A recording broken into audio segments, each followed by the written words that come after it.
আসাদুদ্দিন ওয়াইসিকে মানুষ নিচ্ছেন কি? গ্রহণ করছেন সিদ্দিকীর আইএসএফ তার সঙ্গে কোনো জোট করবে?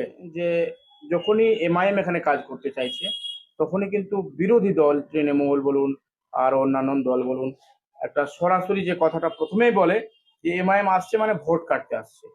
তো আপনার কি সত্যি ভোট কাটুয়া, ভোট কাটতে অনেক রাজনৈতিক মহল, রাজনৈতিক বিশ্লেষক যারা বলছেন যে মুসলিম ভোটটা অনেকাংশে ভাগ হয়ে যেতে পারে, একদম আইএসএফ কিছুটা নিতে পারে, আবার যদি মিম প্রার্থী দেয় সেখানে মিম নেবে। হুমায়ুন কবির বর্তমানে বলছেন তিনি আলাদা করে দল করছেন। তাহলে কি মুসলিম ভোটটা যদি ভাগ হয়ে যায়, তাহলে সেক্ষেত্রে তো বিজেপি আসা অনেকটা সহজ হয়ে যাবে। তাহলে আপনার কি বিজেপির কাজটা আপনার সকলে মিলে সহজ করে দিচ্ছেন?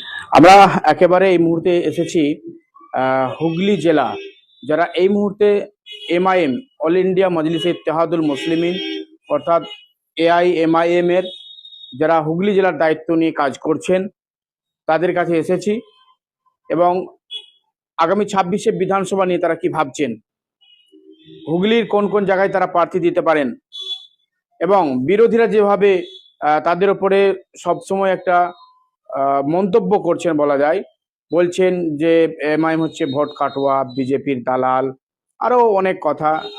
তো এই সব নিয়ে আমরা একেবারে সরাসরি যাব হুগলি জেলা এমআইএম এর যিনি দায়িত্বে আছেন নবাব সাহেব। আমি নবাব সাহেবের কাছে যাবো। প্রথমেই নির্ভীকণ্ঠতে স্বাগত।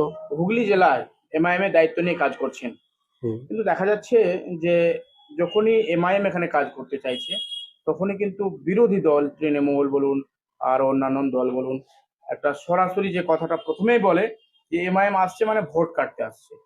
তো আপনার কি সত্যি ভোট কাটুয়া, ভোট কাটতে আসছেন?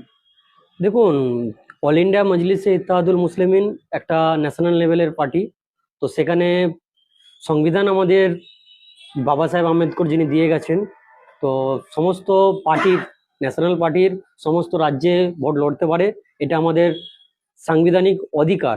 তো সেখানে যদি কেউ ভুল তাকমা লাগায়, সেখানে আমাদের সংগঠন তো কিছু করতে পারে না। কারণ আমি আপনাকে বলি, আমি আপাতত এখন আছি আমাদের আরামবাগ বিধানসভায়। আরামবাগ লোকসভাটা বিজেপির হাতে।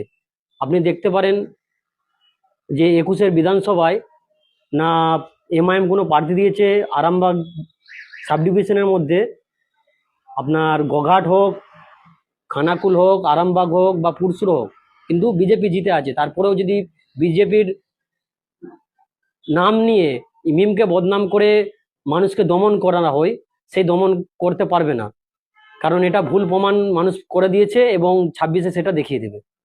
নওশাদ সিদ্দিকীর আইএসএফ তার সঙ্গে কোনো জোট করবে?